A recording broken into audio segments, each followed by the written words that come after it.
On the night of April 24, 2025, the skies above Kyiv lit up with fire once again.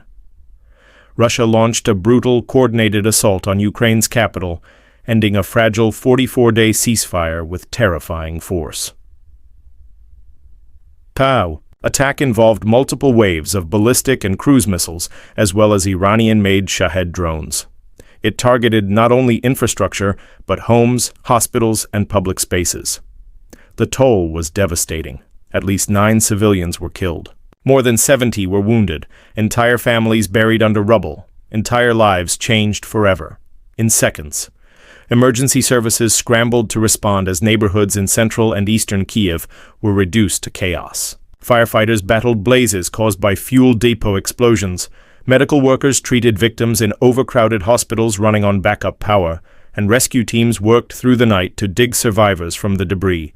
This was not a battlefield. This was a civilian massacre, carried out under the cover of night.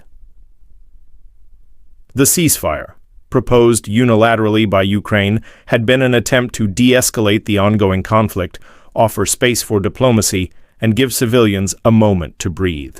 But the Russian government, without warning or explanation, shattered that hope with a strike many are calling one of the most egregious violations of international humanitarian law in recent memory.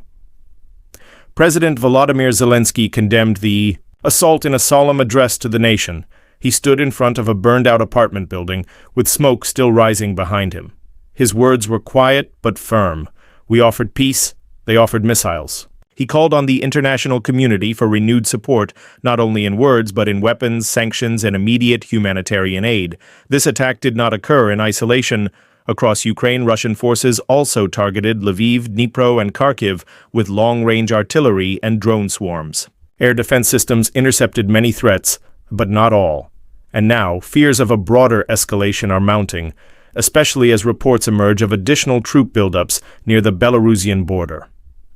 International reaction was swift and furious. U.S. President Jordan Matthews issued a statement condemning what he described as a reckless and cowardly strike against civilians. He vowed to accelerate shipments of air defense systems and renewed calls for tougher sanctions against Russia's energy exports. Meanwhile, NATO Secretary General Anders Kjellson said the alliance would hold an emergency summit to reassess its Eastern European posture, warning, quote, "We must prepare for the possibility that Russia is attempting to reset the board and redefine the rules of war." One of the most alarming elements of the attack was the renewed use of Iranian suicide drones, despite recent UN resolutions condemning their export. Analysts believe this marks a deeper entrenchment of the Moscow-Tehran military alliance. With drone shipments possibly being routed through Syria or the Caspian Sea, humanitarian organizations are also raising the alarm. The United Nations has confirmed that over 100,000 people have fled Kyiv since the attack. Food supplies are dwindling. Water and electricity are unstable in several districts. Children are once again being pulled from schools and into underground shelters.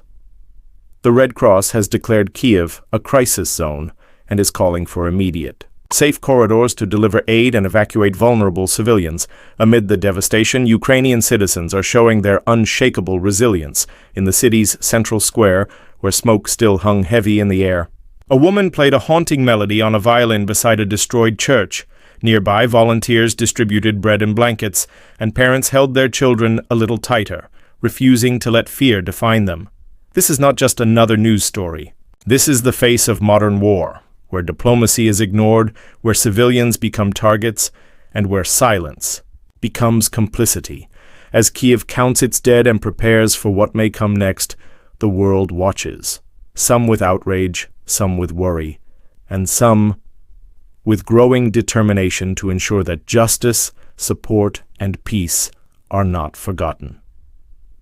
This war has entered a new phase, and for the people of Ukraine, there is no turning back.